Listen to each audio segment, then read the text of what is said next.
අයිබෝන් අද දෙන්න බික් ෆෝකස් සමඟ ඔබ සජීවීව එකතු වෙන්නේ අපි ඇතරම ඔබ දන්නවා මේ ප්ලාස්ටික් විශේෂෙන්ම තහනම් කරනවාද තහනම් කළ යුත්තේ කෙසේද අපි 2017 වසරින්දලා කතාබහක් නිර්මාණය කරලා තිබුණා මේ අවුරුද්දේ ජනවාරි 1 වෙනිදා වෙනකොට ඒ තහනම් ක්‍රියාත්මක වෙනවා කියලා තමයි කිව්වේ. නමුත් ඒ තහනම් ඉලාස්ටික් වුණා කියලා තමයි කතාවට පුවත්පත්වල වාර්තා වුණේ.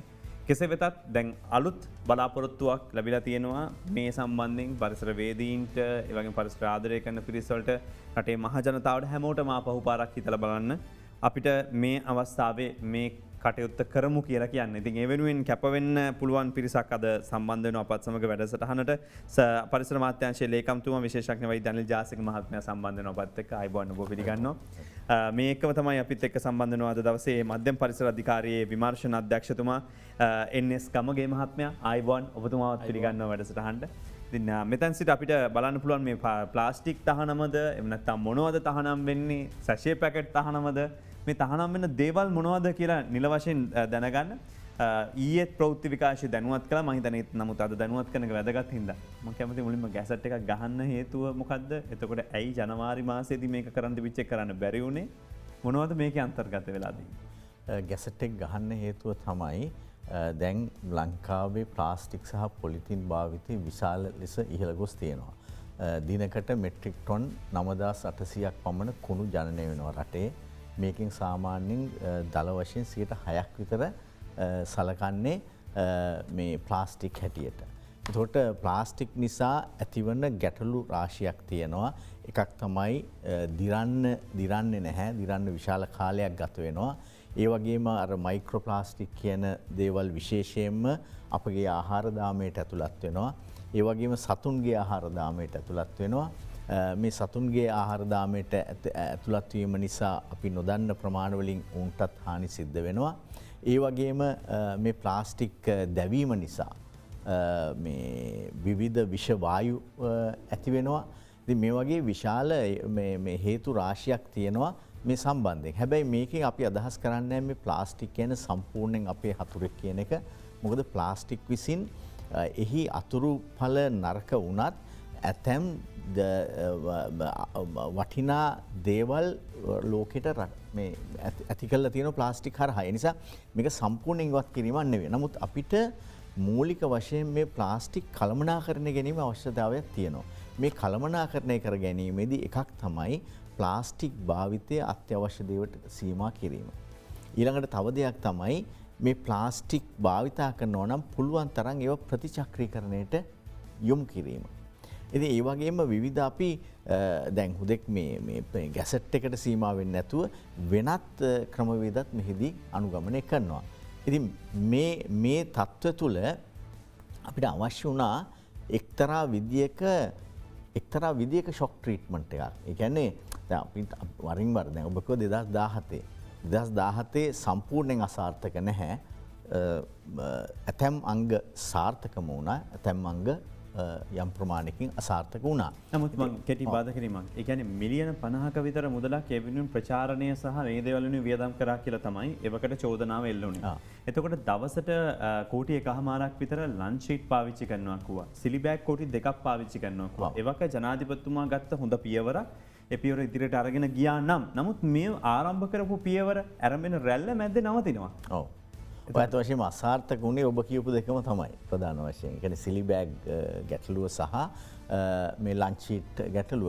ලන්ච් ෂීට් වල උනේ අත් වශයෙන්ම මේක ගෘහ කර්මාන්තයක් විදිහට විවිධ ස්ථානවල මේක ආරම්භ කරන්න නිෂ්පාදනය කරන්න ගත්තා. ඉතින් ඒ විවිධ වැටලීම් කරත් අපි දන්නවා ඒක වැටලීම් වලින්ම සාර්ථක කරගන්න බැහැ. ඊළඟ එක මේ බෑග්ස් කියන එක සිලි බෑග් කියන එක විශේෂයෙන්ම අපේ තියෙන මේ සුපර් මාකට් චේන් එකේ ක්‍රමවේදයක් තිබුණා මුදල් අය කරගන්න පාරිභෝගිකයන් යම් කිසි මුදලක් ගන්න. එතකොට අනවශ්‍ය පරිදි මේ බෑග් සංඛ්‍යාව අඩු කිරීමේ හැකියාව තියෙනවා.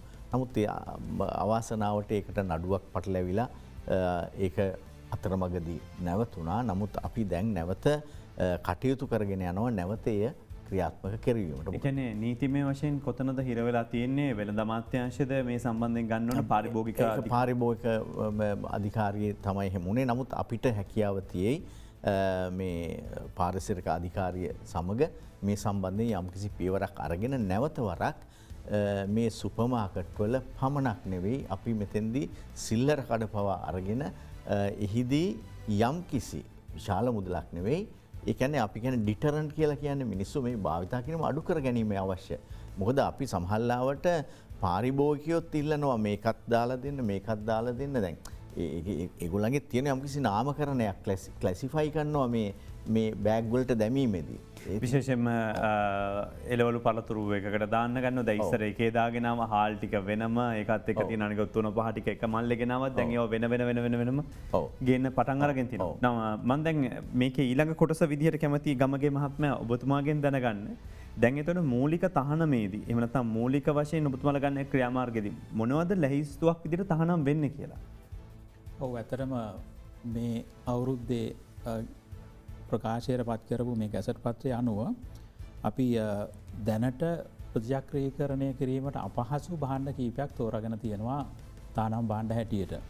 ඉතින් අතර සඳහන් වෙන්නේ ශුද්ධ පරිමාව මිලිලීටර් 20ට එහෙම නැත්නම් ශුද්ධ බර ග්‍රෑම් 20ට වඩා අඩු හෝ ඊට හා සමාන ශැෂේ පැකට් නිෂ්පාදනය සහ භාවිතය මෙතනින් තහනම් කරලා තියෙනවා.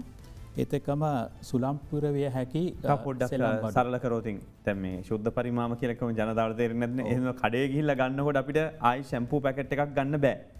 ජෙල් පැකට් එකක් ගන්න නැති වෙනවා. ලීටර් 20ට වඩා අඩු ප්‍රමාණයේ ඒවා අපිට භාවිතයෙන් අයින් කරන්න සිද්ධ වෙනවා. ඉතින් ඒත් එක්කම ඊගාවික තමයි එහෙම වික්කොත් මොකද්ද එතන තියෙන ඊළඟ දඬුවම යාට එහෙම දෙයක් අලෙවි කරොත් අදාළ සමාගමට මොකද්ද ගන්න ක්‍රියාමාර්ගය නෛතික ක්‍රියාමාර්ගය? ඔව් ජාතික පාරිසරික පනත යටතේ තියෙනවා දැනට එවැනි අයට විරුද්ධව අධිකරණ ක්‍රියාමාර්ග ගැනීම හැකියාව තියෙනවා. එතනදී ගරු මහේස්ත්‍රාත්තුමාට මේ පනත යටතේ බලය තියෙනවා. රුපියල් 10,000කට නොඅඩු දඩයක් හෝ වසර 2කට නොඅඩු ස්ථිර දඬුවමක් පැනවීම හෝ ඒ දඬුවම් දෙකටම යටත් කිරීමේ හැකියාව මේ පනත යටතේ තියෙනවා. ඒ වගේම ඉදිරියේදී මේ පනත සංශෝධනය වීමට නියමිතයි. එතනදී මේ දඬුවම් ප්‍රමාණය තවත් ඊට වඩා විශාල ප්‍රමාණයකින් වැඩි කිරීමට අවශ්‍ය කටයුතු පරිසර අමාත්‍යාංශයත් මධ්‍යම පරිසර අධිකාරියත් කරගෙන යනවා. දැන් මෙන්න මෙහෙම කිව්වොත් දැනට අදාළ වෙළඳ ආයතන සමහර විට දැන් අපේ තොග කියලා ඉවර වෙලා අවුරුදු 2-3කට හරියන්න දැනට නිෂ්පාදනය අවුරුද්දකට හරියන්න නිෂ්පාදනය කරලා ඇති සමහර නිෂ්පාදන. එතකොට අදාළ කඩහිමියා ගාව මේක තිබ්බොත් මාර්තු මාසෙන් පස්සේ අදාළ කඩහිමියට නීති අනුකූල පියවර ගන්නවද? එහෙම නැත්නම් ඒ දැම්මම කියන්න එපා. යාර මිලදී ගන්න එපා. අනවශ්‍ය තොග රැස් කරන්න එපා. එහෙනම් කියලා මොකක්ද ඒ සම්බන්ධයෙන් නෛතික මේ ක්‍රියාමාර්ගය සහ දැනුවත් මේ රෙගුලාසි මේ බලපෑත් වෙන්නේ මේ මාර්තු මාසේ 31 වෙනිදා සිට. ඉතින් එතකොට එතන ඉඳලා අපි ඇත්තටම මධ්‍යම පරිසර අධිකාරිය මේ පිළිබඳව ඒ දිවෙන පුරාම විමර්ශන කටයුතු සිදු කරන්න අවශ්‍ය සැලසුම් කරලා තියෙනවා. ඉතින් යනුව අපි බලාපොරොත්තු වෙනවා මේ මාර්තු මාසේ 31 වෙනකොට තව මම හිතන මාසයකට වැඩි කාලයක් තියෙනවා. ඒ කාලය ඇතුළත අදාළ සමාගම් තමුන්ගේ නිෂ්පාදන වෙළඳපොළෙන් එකතු කරගෙන ඒ තමුන්ගේ නිෂ්පාදන අලෙවි කරන ව්‍යාපාර හිමිකරුවන්ට අපහසුතාවයක් නොවන හැටියට ඒ අය අවශ්‍ය ක්‍රියාමාර්ග අරගනී කියන එක. මම හිතන්නේ අපිටත් සමාජයක් විදිහට වගකීමක් තියෙනවා. අපි දැන්ම පුරුදු වුණොතින් මේ සැෂේ පැකට් පාවිච්චියට තිත තබන්න ඒ වෙනුවට ටිකක් වියදම් වෙයි. නමුත් අතමිට ලාභ වෙනවා. ඒ වෙනුවෙන් වෙනත් බෝතලයක් පාවිච්චි කරන්න ඔබට යොමු වෙන්න පුළුවන්. හැබැයි ඒකම කඩහිමියෝ විදිහට ඔබට වැඩසටහන බලන් ඉන්න ඕන නම් තියෙනවා වගකීමක් සහ අන්තිම මොහොත වෙනකම්ම මේවා විකුණන්න යන්නේ නැතුව අපහසුතාවයට පත් වෙන්නේ නැතුව වේලාසනම මේක නවත්තන්න. ඒතර සැෂේ පැකට් විතරමද මෙහි තහනමට ලක් වෙන්නේ ලේකම්තුමනි? එහෙම නැත්නම් මෙතනින් එහාට අපි ඊයේ දැක්කා කොටන් බඩ් තියෙනවා කියනවා. එතකොට සමහරු කෝල් කරලා අහනවා අපි අම්බලන්ගොඩ පැත්තේ අපි කුරුදුලි යොදාගෙන හදනවා කොටන් බඩ් එක. එතකොට ඒකට ප්‍රශ්නයක් නැද්ද? ප්ලාස්ටික් විතරද? එතකොට අපේ බිස්නස් වැඩි වෙයිද මේකත් එක්ක? ගොඩක් ප්‍රශ්න අහනවා අපෙන් කතා කරලා. ඇත්තටම අපිට අවශ්‍ය වෙන්නේ ප්ලාස්ටික් භාවිතය අඩු කරලා වෙනත් විකල්ප භාවිතයන් වැඩි කිරීම. දැන් ඔබ කිව්වේ කුරුදු බඩ් ඒ කියන්නේ එවැනි විකල්ප ක්‍රම අපි අත් වශයෙන්ම අගය කරනවා. ඉතින් මේ සම්බන්ධය අත් වශයෙන් මේ වර්තමාන රජය තුළ තියෙන රාජ්‍ය අමාත්‍යාංශ සමූහයක්. එතකොට ඒ අය සමගත් අපි මේ ගනුදෙනුවේ ඉන්නවා. ඉතින් ඒක එකක්. ඊළඟට තවත් තමයි අර හුලං පිරවිය හැකි සෙල්ලම් භාණ්ඩ. දැන් එහිදී අත් වශයෙන්ම අපි අර ජලයේ පාවෙන මේ පූල් වල භාවිතා කරන ඒවා නෙවෙයි කතා කරන්නේ. ওই පාරේ ඉල්ලලා තියෙන්නේ ওই විවිධ සත්තු ආදි වශයෙන්. මෙහිදී කාරණා දෙකක් තියෙනවා. එකක් තමයි ප්ලාස්ටික් වීම. අනිත් එක අපේ රටේ පමණක් නෙවෙයි වෙනත් රටවල් වල හොයාගෙන තියෙනවා මේ බාලවර්ගයේ හුළංපුරුවන ප්ලාස්ටික් මේ සෙල්ලම් බාණ්ඩවල බැර ලෝහ තියෙන බවට හෙවි මෙටල් තියෙන බවට. ඉතින් මේක කුඩා දරුවන්ට ඉතාම අහිත කරයි. ඒ නිසා මේ හැම තහනමක් පිටිපස්සෙම සමහරලාවට එක හේතුවක් නෙවෙයි හේතු කීපයක්ම මේ තියෙනවා. එතකොට මේ දේවල් තමයි ඇත්ත වශයෙන්ම ඒ වගේම කෘෂි රසායනික ඇසුරුම් කරන පෙට් හෝ එහෙම නැත්නම් PVC කියන මේ ප්ලාස්ටික් වර්ගයන්ගෙන් නිම වූ භාජන වල ඒ කෘෂි රසායනික ද්‍රව්‍ය යෙදීම පිරවීම ඒ භාවිතය යත් තහනම් වෙනවා. වෙනත් ප්ලාස්ටික් වර්ග පුළුවන්. නමුත් මේ වර්ග දෙක ඇත්ත වශයෙන්ම මෙහිදී මේවා ප්‍රතිචක්‍රීකරණයට යෑමේ ගැටලුවක් තියෙනවා. මොකද අපි අනිත් පැත්තෙන් මේක හුදෙක් නැවතත් මං කියන තහනමක් නෙවෙයි අපේ තියෙනවා තව මේ පිළිබඳ ස්ට්‍රැටජිස්. ඒ කියන්නේ උදාහරණයක් තමයි ප්‍රතිචක්‍රීකරණයේ දිශාවට යෑම. ඒකට එහෙමනම් අපි ප්‍රතිචක්‍රීකරණයට අවශ්‍ය සාධනීය තත්ත්වයන් නිර්මාණය කරන්න ඕන. ඉතින් මේ තහනම සහ ඒ වගේම තව විශේෂයෙන් මේක වක්ලාවට සැලකිල්ලට ගැනෙන්නේ නැතුව ඇති අපි මින් ඉදිරියට බලාපොරොත්තු වෙනවා මේ ප්ලාස්ටික් නිෂ්පාදකයින්ට මේ ප්ලාස්ටික් වර්ග ප්‍රධාන වශයෙන් 7ක් තියෙනවා. මම හිතන්නේ ඒ පිළිබඳව මෙතුමා කතා කරයි. ඒ 7 මේ තමන්ගේ ප්ලාස්ටික් නිෂ්පාදනයේ එම්බෙඩ් කරන්න ඔබවන්න මේ කේත 7. මොකද එතකොට නැවතත් ප්‍රතිචක්‍රීකරණ කරන උදවියට පහසු වෙනවා මේවා හරියට තෝරගෙන සුදුසු පරිදි වඩා ගුණාත්මකව ප්‍රතිචක්‍රීකරණය කිරීම. මම හිතන්නේ මේ ග්‍රැෆික් සිතුවම සටහන ඔබට පේනවා මේ අවස්ථාවේදී මොනවද කියලා. මේකේ තියෙන විශේෂම දේ තමයි ඔබ නිෂ්පාදනයක් කරනකොට නිෂ්පාදකයා මේ අදාළ රූප සටහන් එහෙම නැත්නම් මේ අදාළ සංකේතය යෙදීමෙන් ඒ ප්ලාස්ටික් වර්ගීකරණය කරන අයට පහසුවක් වෙනවා. ඉතින් මේක ඇත්ත රට ගැන හිතලා ලෝක අනෙකුත් රටවල් පවා දැන්ට කරන ක්‍රියාදාමයක්. අපි මේකත් එක්ක තියෙන ප්‍රශ්න තමයි මේ ප්ලාස්ටික් වලින් අපි හිතනවා ප්ලාස්ටික් වම හැම එකම ප්‍රතිචක්‍රීකරණය කරන්න පුළුවන් කියලා. නමුත් මොනවද කරන්න පුළුවන්? ඒ වගේ ආයු කාලය කොහොමද? මේවා දිරන්න යන වසර සංඛ්‍යාව කොහොමද? හිතන්නේ මේ ගමක මහත්මයා අපිට පෙන්නයි සවිස්තරාත්මකව මේ අවස්ථාවේ කොහොමද මේවට යන කාලය කියලා. මම කැමති ඔබතුමාටගෙන් මේ සම්බන්ධයෙන් විමසන්න ගමගේ මහත්මයා මේ මුලින්ම පෙන්වුව ප්‍රතිචක්‍රීකරණය කරන්න පුළුවන් මොන ප්ලාස්ටික්ද? කරන්න බැරි මොන ප්ලාස්ටික්ද කියලා. ඔව් ඇත්තටම අපි ප්ලාස්ටික් වර්ග කීපයක් මේ ගැන කතා කරන්න පුළුවන්. එකක් අපි සාමාන්‍ය වැඩිපුර පාවිච්චි කරනවා පොලි එතිලීන් ටෙරිප්තැලෙට් පෙට් කියලා පාවිච්චි කරන ප්ලාස්ටික් වර්ග. ඊට අමතරව අපි පාවිච්චි කරනවා HDP කියලා ප්ලාස්ටික් වර්ගයක්. සාමාන්‍ය මෙවැනි ප්ලාස්ටික් අපි මේවට අපි කියන වර්ජින් මැටිරියල් එහෙම නැත්නම් මූලික අමුද්‍රව්‍ය මේවා අපි ආනයනය කිරීම තමයි කරන්නේ. ඒතර මේ HDP නැත්නම් high density polyethylene කියන වර්ගයෙන් තමයි අපි බොහෝ ප්ලාස්ටික් වර්ග අපේ නිවාසවල තියෙන පාවිච්චි කරන පුටු එහෙම නැත්නම් කුස්සියේ තියෙන සමහර භාජන ඒ වගේම අපි බූලි නැත්නම් බැරල් වගේ දේවල් එහෙම නැත්නම් ඔයිල් කෑන් වගේ දේවල් මේ කියන ප්ලාස්ටික් වර්ගයෙන් තමයි නිෂ්පාදනය කරන්නේ. ඉතින් ඒත් එක්කම තවත් අපිට තියෙනවා මේ ප්ලාස්ටික් වර්ග කීපයක්.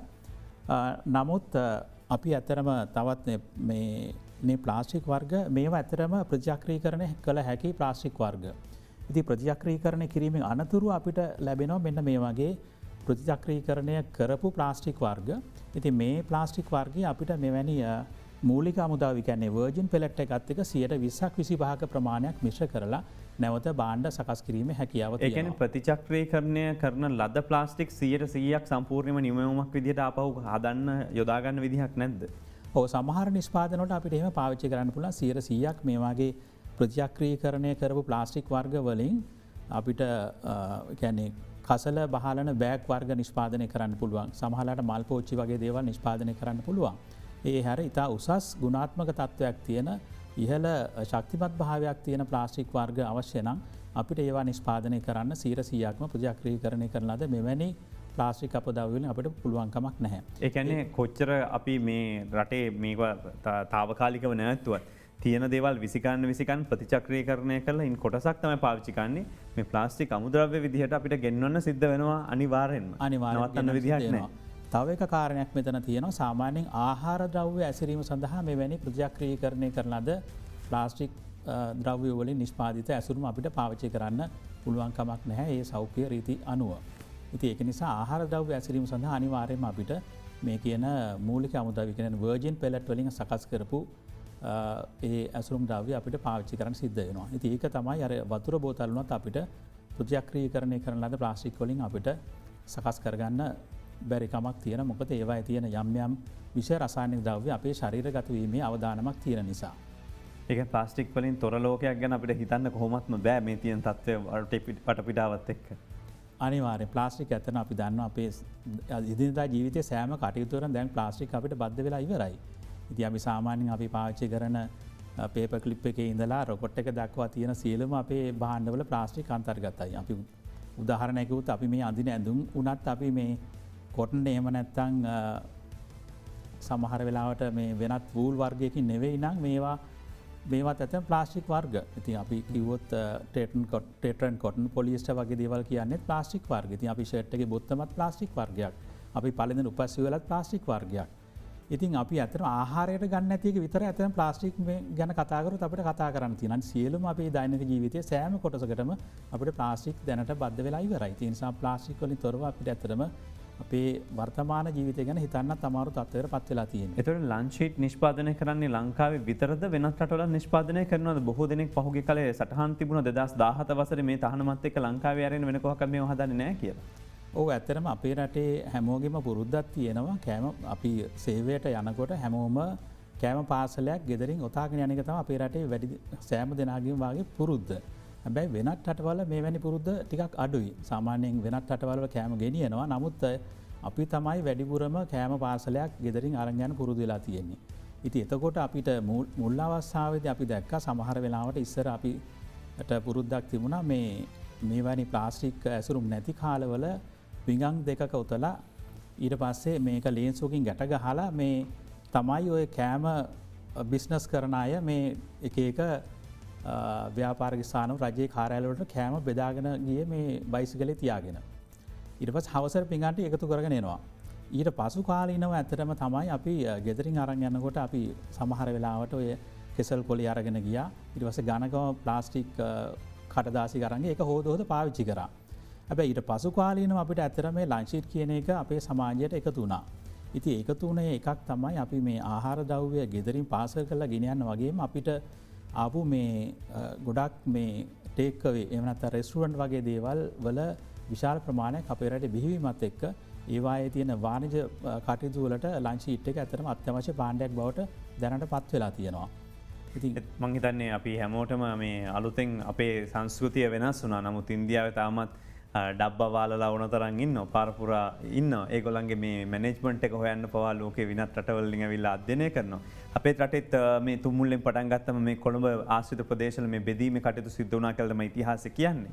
ඩබ්බවාලවරුවද නැහැ. හැබැයි ඒ වුණාට මේ ප්ලාස්ටික් එක ඇතිලා තියෙන ව්‍යසනය ලොකුවට බලපාලා තියෙනවා. මේ විශේෂඥ වෛද්‍යතුමනි මේ ප්ලාස්ටික් භාවිතා කිරීම සම්බන්ධයෙන් දැන් දිගටම විරෝධයක් විදිහට විරෝධතාවය එල්ල වෙනවා. හැබැයි ජනතාවගේ පැත්තෙන් මේකට පෙළඹවීමක් ඇති වුණාම අතරමැද නවතින්න සිදු වුණා. දැන් ආයතනවල වුණත් කෑම පෙට්ටිය අරන් එන පුරුදු වුණා.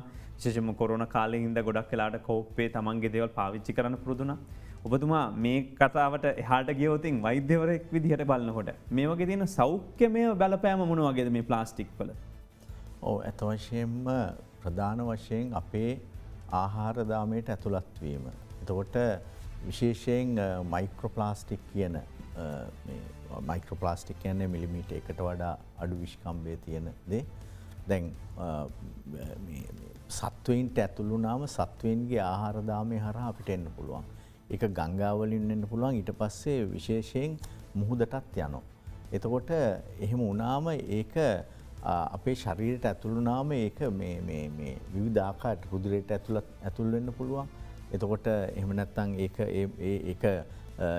පිළිකා තත්වයන්ට ඇති වෙන්න පුළුවන්. ඒ නිසා මේ වගේම දීර්ඝ වශයෙන් මේක ශරීරය තුල තැන්පත් වෙනවා. මේක ඉවත් වෙන්නේ නැහැ. ඉතින් මේ තත්වයන් නිසා තමයි මේ ප්ලාස්ටික් නුසුදුසු බව කියන්නේ. මම හිතන්නේ තව සාකච්ඡාවට ලක් වෙලා යුතු කාරණා කිහිපයක් තිබෙනවා. අපිට කෙටි විරාමයක් සඳහා යොමු වෙන අවස්ථාව දෙන්න. අපි මේ ප්ලාස්ටික් තහනම මාර්තු මාසේ 31 වෙනිදා සිට කොහොමද ක්‍රියාත්මක වෙන්නේ සඳහා අපි රටක් විදිහට කොහොමද සූදානම් වෙන්න ඕන කියලා සාකච්ඡා කරමින් මේ අද දරන බිග් බොක්ස්.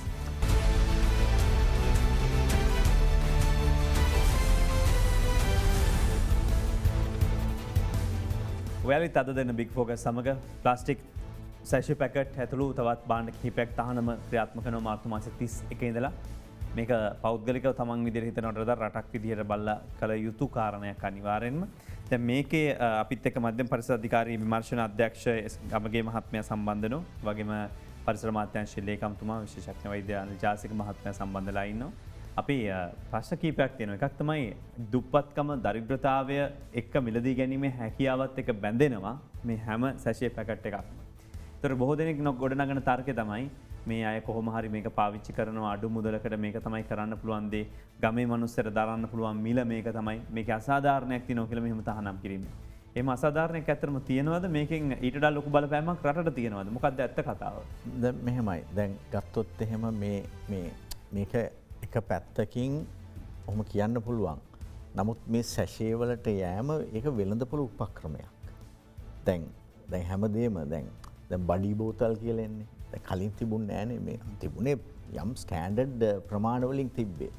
ඉතින් නමුත් දැන් මේ කියන අපිතුන් ශැම්පු කියලා ශැම්පු බෝතලයක් පරිස්සමෙන් භාවිතා කරනං මේ මිල සහ අරමිල අතර වෙනසක් කෙන එකන්න සමහරට මේ ප්‍රටඩා සමහට තියෙනවා බෝතල තව පායි සහගත වෙන්න පුළුවන්.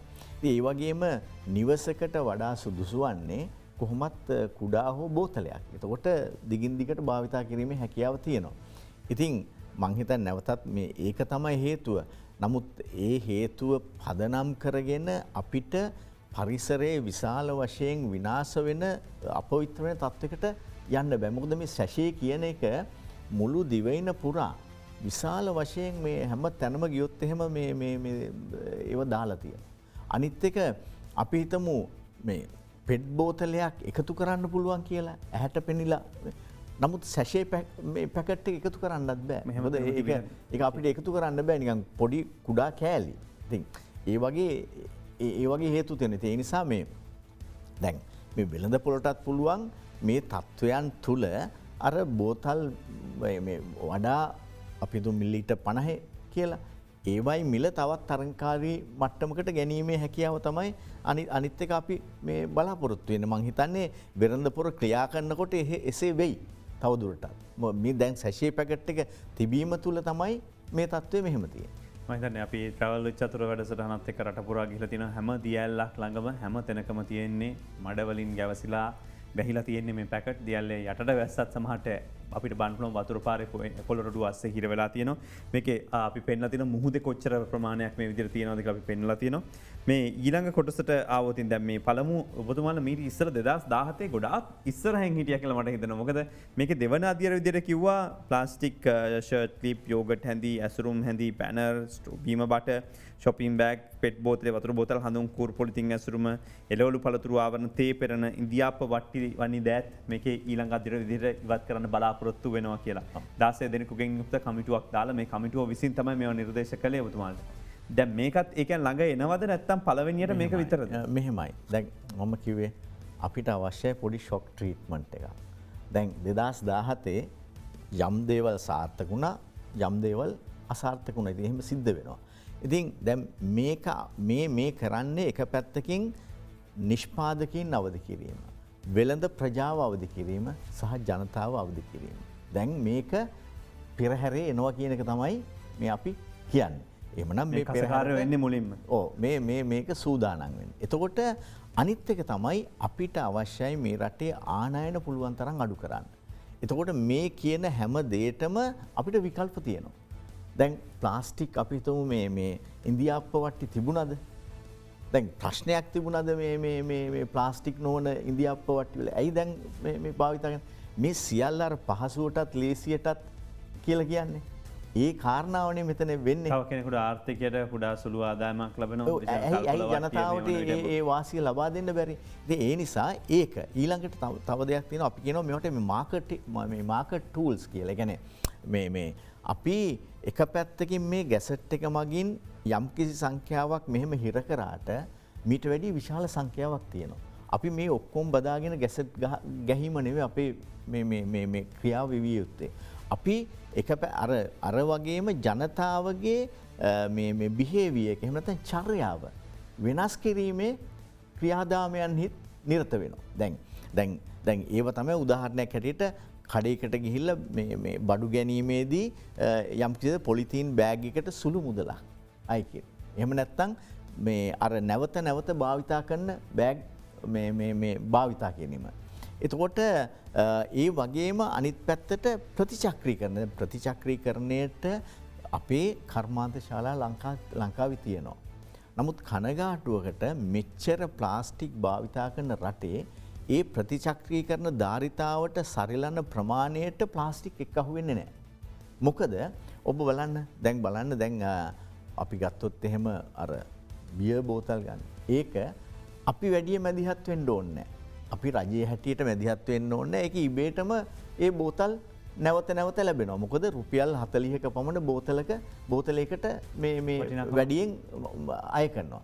මේ එක පැත්තකින් මේ ප්ලාස්ටික් වසංගතය එන්නේ ඒක තමයි අර මේකට මිල ඉතාම අඩුවෙන් යන්නේ. ඒ නිසා ඒ භාණ්ඩ ඒ බීම අඩු මිලට දීමේ සහ පහසුවෙන් බීල වීසි කිරීමේ නැවත මේ නිෂ්පාදකය වග නොකියන තත්ත්වයක් නිර්මාණය වෙනවා ප්ලාස්ටික් තුලින්. ඒ නිසා දැන් තියෙනවා මේ සංකල්පයක් extended producer responsibility කියලා. ඒ කියන්නේ විස්තීර්ණ නිෂ්පාදකයා වගවීම.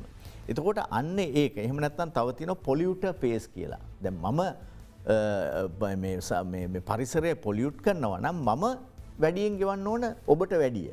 ඉතින් මෙන්න මේ සංකල්ප අපි මහ පොළොවේ ක්‍රියාත්මක කිරීමේ ක්‍රමවේදයන් ඉදිරියට මේ නීති රීති දානට වඩා මේවත් එක්ක එකින් එක බැඳියාවල් ඇති කිරීම තමයි. ඒ වගේම මේ අවස්ථාවේ පරිසර අමාත්‍යාංශය විශාල වශයෙන් මෙන්න මේ නිෂ්පාදකයාගෙන් අපි පෙට් බෝතලේ නිෂ්පාදකයා. පෙට් බෝතලයට පුරවන්නේ කවුද? බීම නිෂ්පාදකයා. ඊළඟට මේක බෙදා හරින්නේ ජාලය. ඒක සුපර් මාකට් වෙන්න පුළුවන්, අනිත් ඩිස්ට්‍රිබියුටර්ස්ලා වෙන්න පුළුවන්, අවසාන වශයෙන් වෙලෙන්දා. ඊළඟට ඔබ අප වැනි මේ බීම භාවිතා කරන මේ පාරිභෝගිකයා. එතකොට මේ හැමෝටම වගකීමක් තියෙනවා. අපි ඒ කණ්ඩායම් සමග සාකච්ඡා කරගෙන යනවා. ඒ අයගේ වගකීම කොහොමද ඉටු කරන්න පුළුවන් කියලා. අපි ඒයට උදව් කරනවා. අපි ඒගොල්ලෝ මේ සතුරු පාර්ශ්ව නෙවෙයි කිසිවෙක්.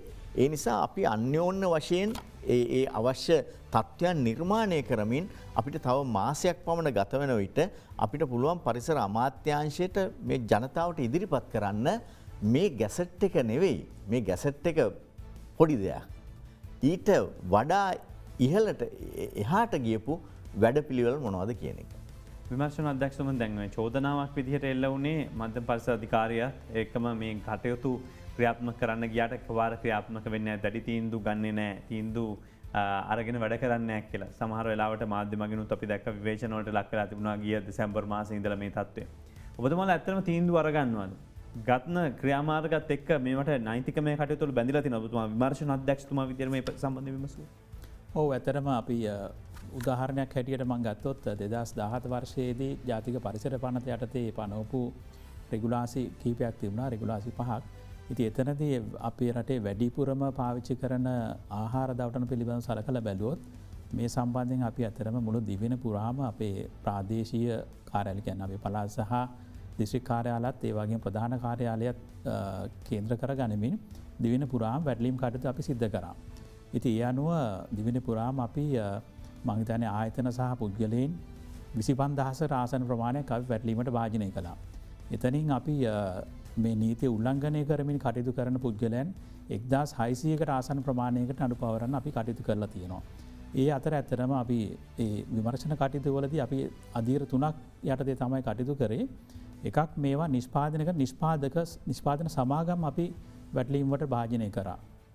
ඉතින් ඒ අනුව අපි නිෂ්පාදන සමාගම් 40කට ආසන ප්‍රමාණයක් ඒ 2018 වර්ෂයේ මුල ඉඳලා 2020 අග දක්වා අපි විමර්ශනයට භාජනය කළා.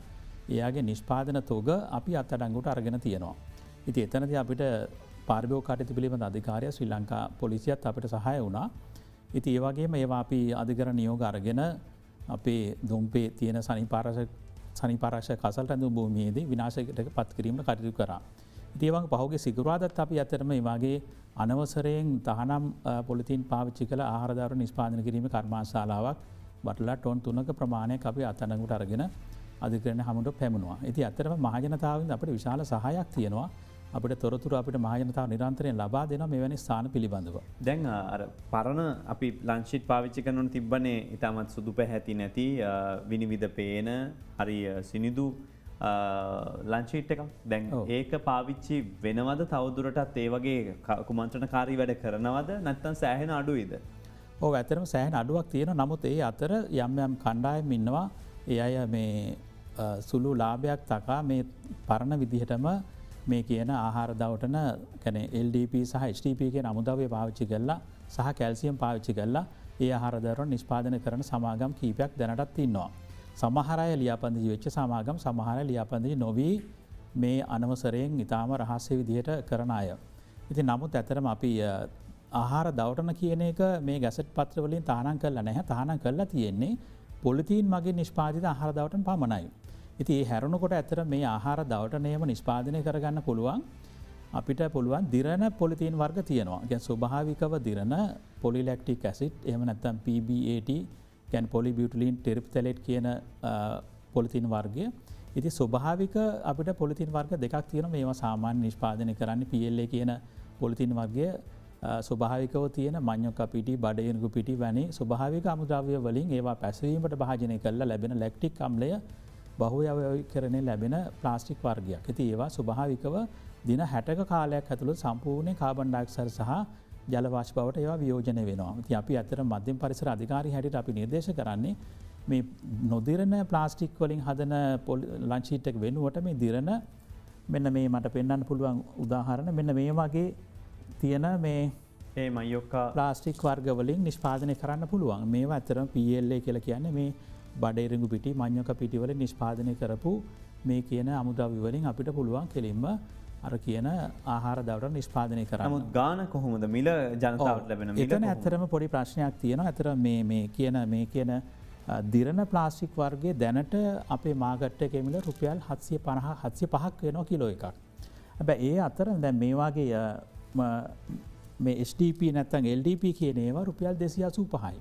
කිලෝ එකක් මාකට් එකේ. තුන්ගුණයකට වැඩි. තුන්ගුණයකට වැඩි. මෙන්න මෙතන තමයි මාකට් එකේ තමයි අතන ලොකු ප්‍රශ්නයක් තියෙන අපේ රටේ මේ කියන අපිට දිරණ ප්ලාස්ටික් වලට දිරණ ප්ලාස්ටික් වලින් ආහාර දාරු නිෂ්පාදනය කර ගැනීමේ රෙගුලාසි වලට වඩා අතර මෙතන තියෙන ප්‍රශ්නය තමයි මේකේ තියෙන මිල පිළිබඳ ගැටලුව. ඉතින් වැඩිපුර ලාභයක් තියෙන ඒ වගේ මාකට් එකට මේවා වැඩිපුර සංසරණය වෙන්න අඩු මිලක් තියෙන මේ දිරණ නොදිරන ප්ලාස්ටික් වලින් හදපු ආහාර දවටන.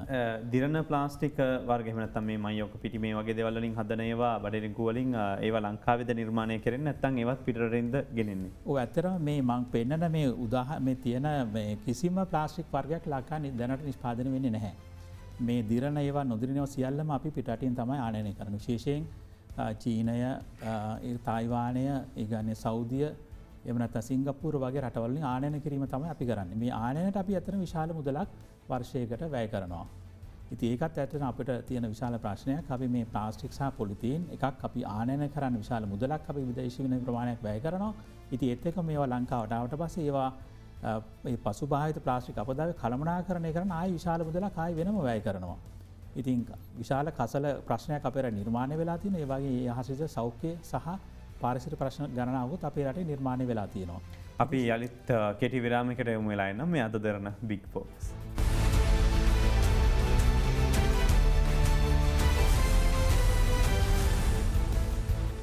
ඔබ අද දෙන බිග් ෆෝකස් සමග යලිත් සම්බන්ධ වෙන්නේ අපි කතා කරන්නේ මේ ප්ලාස්ටික් තහනමත් එක්ක ජනතාවගේ චර්යාවන්, ඒ වගේම ව්‍යාපාරිකයන්, ඒ වගේම වෙළඳපොළ තුල මොන වගේ තත්ත්වයන් ඇති කරගත යුතු වන්නේ කියලා. ඉතින් විශේෂයෙන්ම මේකෙදී ඔබතුමාට සාමාන්‍ය බලපෑම් කියනවට මුහුණ දීලා පුරුදු කෙනෙක් ඉඳලා බලපෑම් මෙහෙම එනවා ඇතිනේ. බහුජාතික සමාගම් ගන්නවා තියෙන ව්‍යාපාරික ආයතන බොහොමයක් තිබෙනවා. මේවත් එක්ක ඔයගොල්ලන්ගේ ව්‍යාපාර ලොකු බලපෑමක් එල්ල වෙනවා. ඔව් මෙහෙමයි බලපෑම් කියන්නේ අත් වශයෙන් මෙහෙමනේ.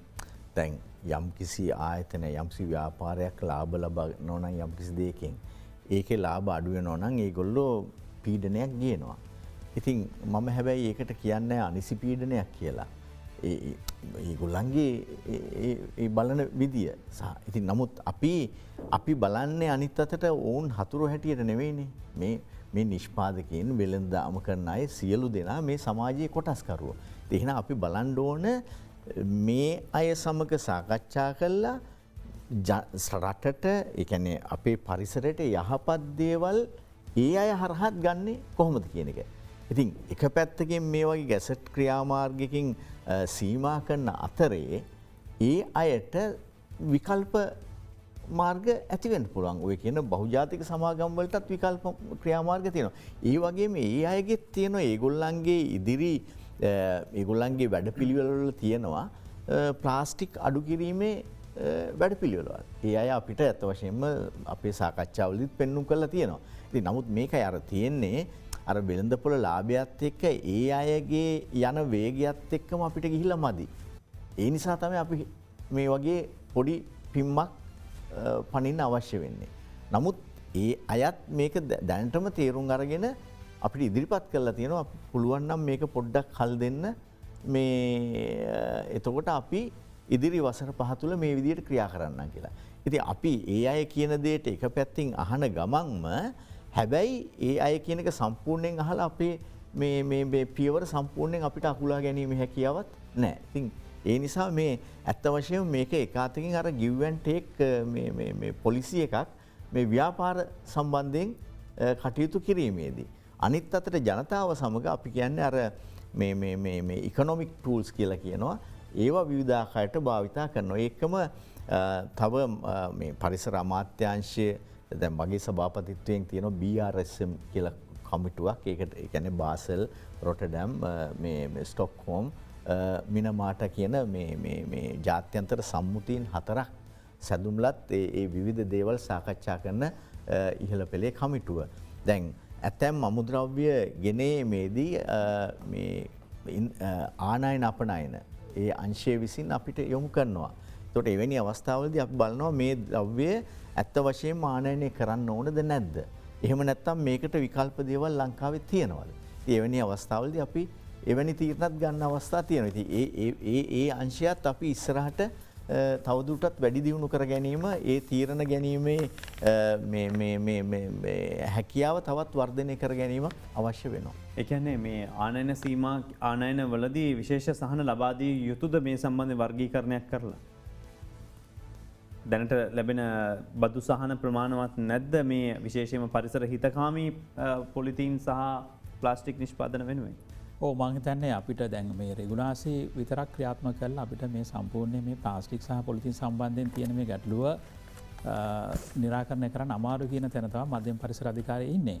මොකද අපි නීතිය ක්‍රියාත්මක කරන අතරතුරේදී අතරම මේ වාණිජ වෙළඳපොලේ හැසිරීම පිළිබඳව අධ්‍යයනය කළා.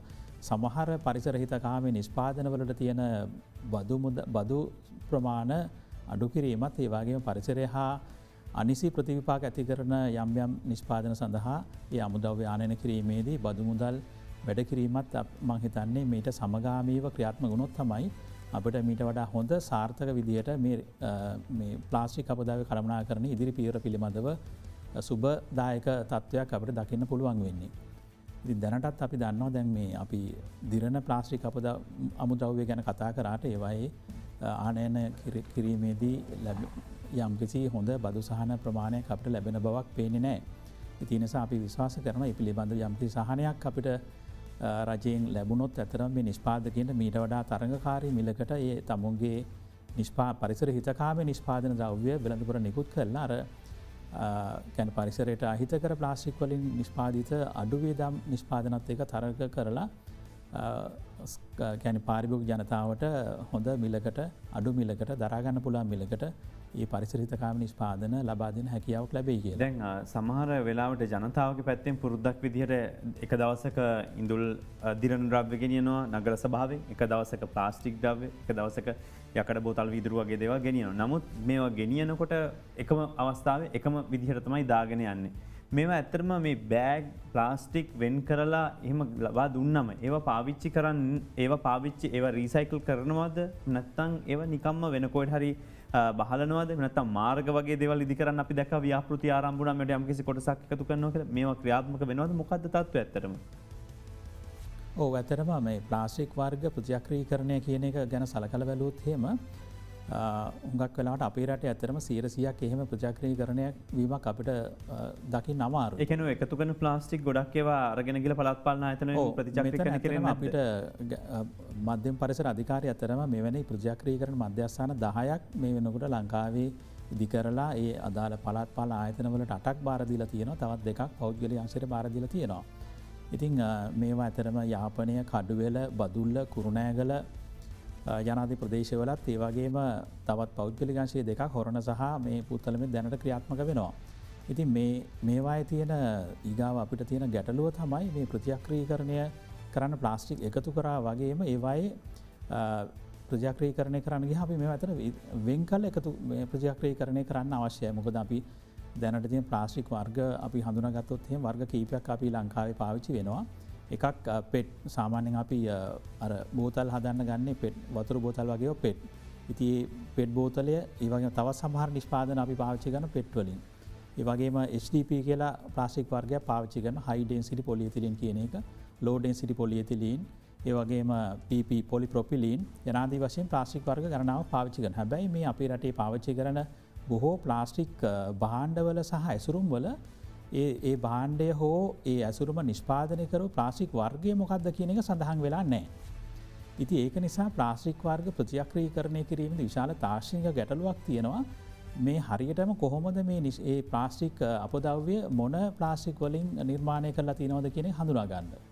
ඉතින් ඒක නිසා ප්ලාස්ටික් ප්‍රතිචක්‍රීකරණයේදී තාක්ෂණික ගැටලුවට අපි ප්‍රතිචක්‍රීකරණය කරන සමාගම් සහ ඒ ආයතන විශාල වශයෙන් මුහුණ දෙනවා. සිලිබෑග් වගේ ප්‍රතිචක්‍රීකරණය වෙනවද එතකොට? සිලිබෑග් වගේ ප්‍රතිචක්‍රීකරණය වෙන්නේ ඒවා නිෂ්පාදනය කරන අවස්ථාවේදී විතරයි දැනට. නමුත් අපි භාවිතයෙන් පස්සේ ඒවා ප්‍රතිචක්‍රීකරණය වීමක් ඇත්තටම තවත් පෘතුල වශයෙන් දකින්න හම්බ වෙන්නේ නැහැ. නමුත් ඊට වඩා ඝනකම ඒවා තමයි දැනට ඇත්තට මම අර කියපු මධ්‍යස්ථානවල සහ තවත් සමහර ස්ථානවල ප්‍රතිචක්‍රීකරණය වෙන්නේ. ඉතින් ඒක නිසා තමයි අපි දැන් මේ අලුත් මේ ගැසට් පත්‍රයෙන් පනවලා තියෙන්නේ මේ ප්ලාස්ටික් හඳුනා ගැනීමේ කේත ක්‍රමය අනිවාර්යයෙන්ම මේ ප්ලාස්ටික් භාණ්ඩවල අන්තර්ගත කරන්න ඕනයි කියන එක. ඒ අනුව ප්‍රතිචක්‍රීකරණය වඩාත් පහසු වෙනවා අතර මේ කේත ක්‍රමයත් එක්ක ඒවා පහසුවෙන් ඒ ප්ලාස්ටික් වර්ගය හඳුනා ගැනීමේ වැඩපිළිවෙල අපි දියත් කිරීමත් එක්කම. ලේකම්තුමනි, අවසාන වශයෙන් ඔබට පණිවිඩයක් ලබා දෙන්න පුළුවන් කෙටි වෙලාවක් තියෙනවා රටේ. ඔව්, අත වශයෙන් පණිවිඩය විශේෂයෙන්ම අපේ රටේ සමස්ත ජනතාවට. අපි දන්නවා මේ පාරිසරික ප්‍රශ්නවලදී තරුණ අය ඉතාම උද්‍යෝගිමත්. දැන් අපේ වුණත් ළමයි ගත්තොත් එහෙම සුපර් මාකට් එකකට ගියොත් එහෙම එයා කැමති නැහැ වැඩි මේ වැඩිපුර මේ පොලිතින් බෑග් වල දෙනවට. ඒ වගේම ඒ අය බොහොම කැමති අර නැවත නැවත භාවිතා කරන මේ බෑග් එක ගෙනියන්න. ඉතින් මෙන්න මේ ඒක ඉතා හොඳ ලක්ෂණයක්. මම හිතන්නේ ඉදිරිය ඒ පැත්තෙන් ගත්තාම හොඳයි.